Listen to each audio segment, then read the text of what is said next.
Bashaitan dadekan, setan modadekan, mokro dadekan, kafiro dadekan, haramani otikan. Kafiro abada karamondan. Apa yang mokro mani otikan? Haramani obedan. Kira mani obeje, mokendor mani obeje. Setan masiran sono. Setan masiran sono. Setan parti mo masiran sono je. Akhir pujam. Alors frère, montez na jam fa ala mon wallahi lazi montez na jam fa ala mon waka makadam da bismillah ragi de presse kawdi konton do nya kana montai e wato ye temti na ko hukukul jiran e ko sinol hako aro ko sima mola no ni ma do bi mo sima musol hako kewika kewul hako musol kam diwul hako ibadi kam fal hako diwul kam kodo mal hako kodo mal kam kodo mal hako do mal kam tanyo mal hako no kam koda koron kodo hako sinyo mal hako ni ma da wala si man de tarala kodo dum ala bu kenderi kabe kondo nya duaro men sabe taba konkoro musol tola me barna mi so dai no wala kadia mu tel musoliye kadia mu kenyoliye kadia mu iduni ni hundu wanda ni ko do mole dina billahi la ilaha illa ko alhamdulillah rabbil alamin tendore ala da don de mari karamontai walhamdulillah rasak tendore ala memu harjindir lati lafta ko moy mo kenda tendobe ala mem har yendir lati allazi razaka nisaa tabakonkoro man talla me tabakonkoro musol harjendi ajalla moyde karamon dai me kali ala kundinde banko kam kafiro men sawo be kiraye saya pasajot ala sume kila dara pot wala si ñum ko doya kafiro men na sawo kila pasajot ala sawo kila dambano ala hijo kila kulano jana na kono wala si ñum doya ni wata ala ya ba kamata fele ya wala ni ala ya fele mi dara ko be konferensi jori ndel men ki bara tulo jam tentobe ale ne yati tabarungoro musol harjendi jamu almali nafulo kaf nyomo min hirasatul akdiyati sama seno ajuma sabe ol masah barot min hirasati al akdiyati niyamay al hirasati sama seno niyamay al akdiyati kontra ndara tribunde baro sabanda baro yenjo kana fole al hirasatu al akdiyati al yalla nafulo bondi won alame ya tele harje kana nafulo kafno makabo tapala ya bodo ba sunya na bodo ba nganya na bodo ba kala baro fa wala bodo ba odo bodo wolto wala ken ya tan bidin ko din ko lalo karamon tay wata bidin ko la baro keta lillahi al murdiyyah baro keda kodo kam nomara turumara kam memu dibatulu al-la'abi al-murdiyyah kodo kam nomata dibatulu ala bejam ida kafiri ida bako wala ya sama ala bejam kafiro kele karabu sonde moto ye sama ala mo kana jote mo nya wala ñim mango tinya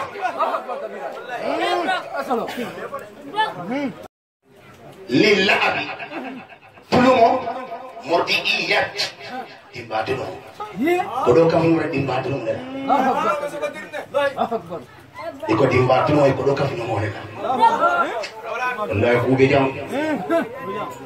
ni ngala sangu yalo te ko biya de fiti yo sallallahu alaihi wasallam alaji salina ya lo biya te wada ni jam ay bota ko ku be jam ni biya la salo be ko sala ko wala karamon dai janin be diam ka be sa ala ya hanna mon da te bara be da ala ko ndala ha dite ni ba fola akara be mol man ay be ngala may na be mol banna be na mol amam be ngala may ka tolo so ajala may ko do so tawala ngoten do be alay wala niyatan wa huban ko do ngi ya ngani sidi dimba tuula adiya kan wala niyatan wa huban Ustaz tadi imeta do ko ga bi arabe fe niyatan wa huban ko do ka fi ngala dimba tuula ngani ya din kanula ya ngani ya wala ya kan wala ko ko ran ko alhamdulillah almannan yalla ni amay rasak alayhi rasak tempenna ikata obo bari alayhi mannan tempenna wolke tare no ikata obo ala mala sonna karna ko moy ala kanal tuwal fam bula kanal biskita tara bula kanal fa wala wala mo ni warte ka mo ko makendo moy ala ko makendo be ka kere fe ko to tarina asa adre tele kasarata ya man tan ka waro kendo be alayhi ni man so allazi manna alayhinna minni mata tabakon korom musulma bitakyirin niyati kangani ofari bitakyirin niyati tabdilihi wa ta'widihi ala mana wali ka falin ka sanse ka yelmandi ka falin ka sanse ka yelmandi ala min ni mata nin ngani o be ma to pata manke kele manke no sa manke nani yo yele mata bitakyirin niyati wal manwiyati kangani yo yele mandi ani kangani yo ko yele mandi nani yo mo munati ingani yo mente ko be tulunna wal manwiyati o dimba tuluti e ni flore yele mandi ala ten to kadiya ate ala ten do tam mo musoli ala ten do tam mo musoli ko mo benda ni ala sonde nyefari albe kontaan la tengo be ale me yal ne ma wala ngani yo yela mata ngani ya kama yela mata lillahi ta'ala ala la kam amman ka ustaz ibrahim yan tikani amman ka kodori ustaz ibrahim yan amman ka ustaz ibrahim yan mina kuma rafa minna madafo li wajhi llahi khair ni conference fisali conference oti takiyiru niyati ngani wala yela mo kabot kuto kana kuto ngani wala ka fe wala de oto dum ka te pour kal konton haja jala ñol be jam haja sibo ñol be jam haja bamba ñol haja tabara ñol ke bare ngakilo simen jeno sa te do ni ngakilo manda men jeno na kamara kunda ke ba be jam ma banna ñol be jam ngani to mal allah alam ke ban kal konton bi na ke ba to fo nyati do be konton fe allah dula alina bar balam be kalila billahi la ilaha illa huwa jannibe jann akono fi la bloko ala ba tiyo yenteko ibela ku kolen sabanati badila ala ya janni jarbi albe ku kolen saba meye kuosi aye mutis kuosi aye ke kuosi aye barinke kuosi aye korda kuosi ndeko ku kolen ba saba ikaro samba ala ni kutu ale ni kutu ale ko kule di ala ake ko kutu ale wala ko yato ka kuke ale o man ko lade ka kutu ale alo fe o kama ala me ye hatti ni na ko dimba dum ke nde ko dim ko no ko lare mo mo jemma yena jambi janni jarte ma diabuya ka dum ko dimba dum mo nyaade dimba dum na wuru wala ke bi musu harjen dawde na jamu imanji ala de sonna wala de tata wala ala be tata wala ke kidi batte na da jamu dalari ala men na me dalon di jam ala jamu ni ka de fala ala ko di bola wallahi la ilaha illa ngo dimba dum mo nyaade dimba dum ke la dimu so wallahi kata ala nari na ko moy ni sike kayra bar karamonday ka fa dim ko yar mo moy sade ko afa jani ngate ma ci so pour yo kal ngeen pour yo ke musul na ci bata ko di ka ta ko am ta ko jande na ko be bay ala me si bay ka di fu yo ni da si ni ma si ma ko so ko adiam ko ukati rabbi ala yakin kalma idiyam yandi me tankena da tadabe karamon dai afay din ku ko len abe ngani jam ala ku sabo kono وتنبيه كولا كلام داي والحمد لله المنان الذي من عليه وعلينا بالمحاضرة الإسلامية على من نعمة تفكر مسلمة أن ينتلي من نعمة المحاضرة الإسلامية ولم يصير بكونفرنس محاضرة الإسلامية على من نعمة تلمة من تندل كيكين داتي أدمولا كيكين داتي أدمولا مسكين داتي يمو على الكيروتي على من نعمة تلمة بالمحاضرة الإسلامية مثل بكونفرنس وصلنا نياتا على تندو كرمون تاي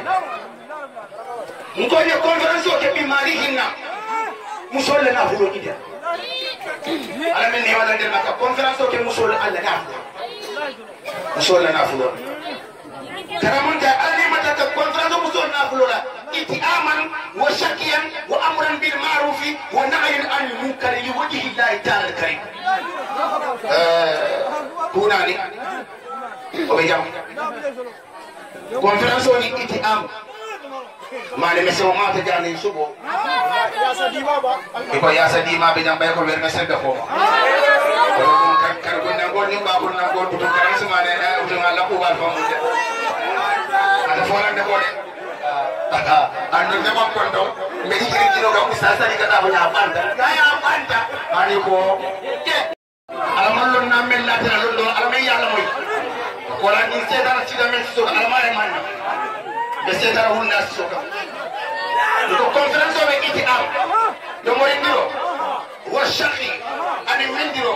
wal amru ani yamarlo bil ma'ruf ku kendora wal nahi ani fadandiro ani munkari ku kondi wala ngoni ne pisada sawot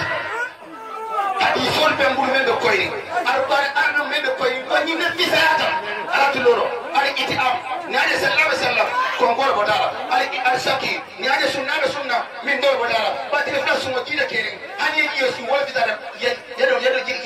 yesu wal amru bil ma'ruf dara zango ya bange jam ako mo be sarka ma salo ke dalo ani yo ya mal salo ke na wa pisada dasta al kuran pisada karo karamun dai afay so kuba wakama ngo conference mo le kam ngo amanke min kay hawle min na wala kuwa amanke tani ta ko la fereti karamun dai nam ko so le ngeni mba ñaar kon mo ala ñaar kon mo tiray ando sikkale ala kon danta la tira kon danta wako la ndeko afoye tulora na kumol haja dana meja waye wulu haja tamara meja waye wulu haja bamba meja waye wulu haja sibo meja waye wulu ma banna nyol meja ani ta ko kunda muske ba do ma banna ni do ma sabiya ani ma banna nyol wali wulu nesi dimba tu fono wali asa ko baye wulu to la ko fono la Darvin de mau dimbato lagi. Barkala mun dai apa mar musoli yang fu hakki ni mala. Jamano la falinda. Haja jalan fele jam. Haja tabara fele jam. Haja sibo bi jam. Ila dimbato no dan tambi tije. Keme lulu fa do motije. Sukuru wala. Ko do be dum na wala kundo. Kasuno ko ci. Ka juru ka sukuro san kaka kada dimba jambo yiro dimba jambo dulo ko yiro kada ka kusi kana ka na ti amati no o ko la ni ami usul sinjo ka fasu do o ko la dingira do ikari ni o sawa ya nyo ya wasenya atada uba yakunu tadawu bainahu wa tamasuha nyawe atamasuha wa tadawu wewe kanyo sana ibe nyobori ade panso dan tamikebe Kemudian batu nanti bahasa ini tak. Nasi uli mua, nasi uli jangan. Dimbatu la setan dulu nama ni sampai itu. Yang bukan hanya nak berlawan. Kalau mundai, apa yang dia boleh anak ni sidin deda bila diwali anak kafu alpayun mai dabi karamata ala ko musoli en ko ye nanya sininde dabi ala ko diwli na ka fi ibanyon ma ka sininde da diwli ni ta ba ku wallahi in kanta ala atel muso be jam ngoji ni ko la ni yo ngene si idin ke wala ta mata idin ke wala ba buda ko warando faabe ta ko faabe silo ka fa fuda ke ko ko laare de ko ke ni fuda nyawti iga ala lo laare ba no ala ri chakan mo le be chakan ka ala wala ke ala chakan nyawdi muso la alo fuda ni nyaa alla ni ngamani ni de chakan lemman kuwani kafi wa hasido mola ko mandia mola kayra mandia wala be yere mandia ko ya o ko la nyem mendi ni moti o to dum alfele men bar ko je min ala tallate ida rabaro la cilikini ala fo ale ala ndara baro la te ale ndara baro la setane bari nyanga de sidi dum la na da mu la setane nya dira ale fa na nyana ko wadi wallahi tumo moy la ala lafta ni tumo moy ba altin jola ko altin musol la ko al kenyo la ko ala ko ya ko be ala ni da ala la ala ndara ni nan yo mentala nya fari nya ni da ala la ala ko na ya fari nya ala si da ni jarbi yo dum ni nya conference ko jam ni ko ci gala si ya Allah akbar dingira kama wala ni ndiko kanyin biya tella